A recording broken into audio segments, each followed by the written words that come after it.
kayamanin ka ng papaya. Totoo po yan mga kapamilya. Papaano?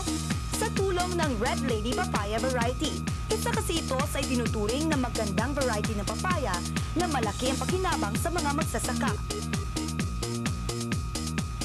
Naalala niyo pa ba ang kantang Leron Leron Sinta na habang pinipitas niya ang papaya ay nahulog siya dahil nabali ang sanga? Nako, sa Red Lady Papaya Variety na ito, hindi niyo na kailangang alalahanin yan dahil abot na abot niyo na ang bunga. Nang dalawin ng kumititang kabuhayan ang Barangay Pacheco, Magallanes, Cavite, hitik na hitik sa bunga ang 1,000 puno ng papaya. Isa ito sa mga pilot project ng pamahalang lokal ng Magallanes sa tulong ng mga pribadong ahensya tulad ng Harvest Agribusiness. Mayor, ano po ang nakapag-udyo po sa atin na isali po sa ating planong pang-agrikultura yung pong pagtatanim ng Red Lady Papaya? Well, actually, mahabang istorya ito eh. Actually, yung papaya is kaparte lang ng isang malaking programa namin. Yung vision namin na yung Magallanes ay maging vegetable basket ng lalawigan ng Cavite, and not only Cavite, kundi yung nearby provinces, including Metro Manila. Hybrid papaya. E pagdating sa kita, hybrid din kaya? Ang papaya kasi itong Red Lady, ang isang cycle nito is 2 years. From land preparation, sowing, planting, hanggang sa bumunga. Bumunga siya, ang bunga niya ay from 6 months to 9 months So, bumunga siya. on the 6 months po, pwede na po tayong mag-harvest. Mag-harvest niya. Yeah. Dito, 6 months lang naka-harvest na tayo. Ang farm gate price namin dito, ngayon bumibili, ay 10 pesos per kilo. Pinupuntahan na dito.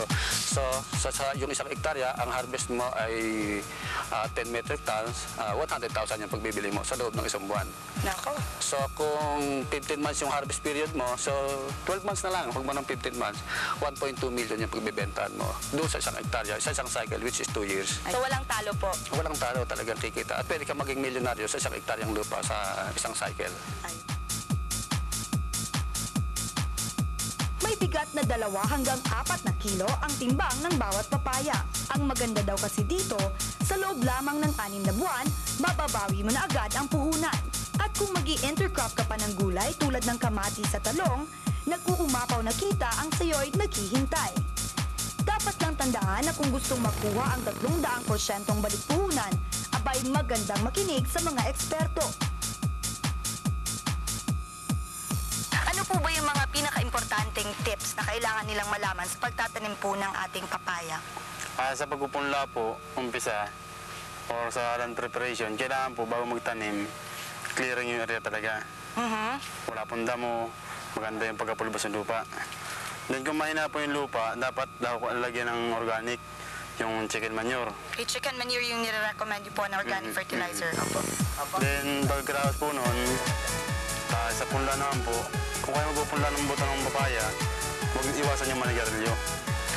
Ano po epekto ng sigarilyo po doon? Kasi po yung sigarilyo may mosaic siya. At yung papaya po may virus, mosaic virus. Kaya po ilipat niya yun sa papaya. So kahit sa puto pa lang. Kung napapilit kayo ng Barangay Pacheco dito sa Magallanes, Cavite, mas maganda sigurong subukan nyo na rin magtanim ng Red Lady Papaya sa inyong lugar. Hindi na po namin hangad ang industrialization dito. Agricultural municipality kami, kaya agrikultura na lang ang palakasin namin at nagpapakita namin na sa pamamagitan ng agrikultura, yung isang farmer na may isang hektaryang lupa, pwedeng maging milyonaryo.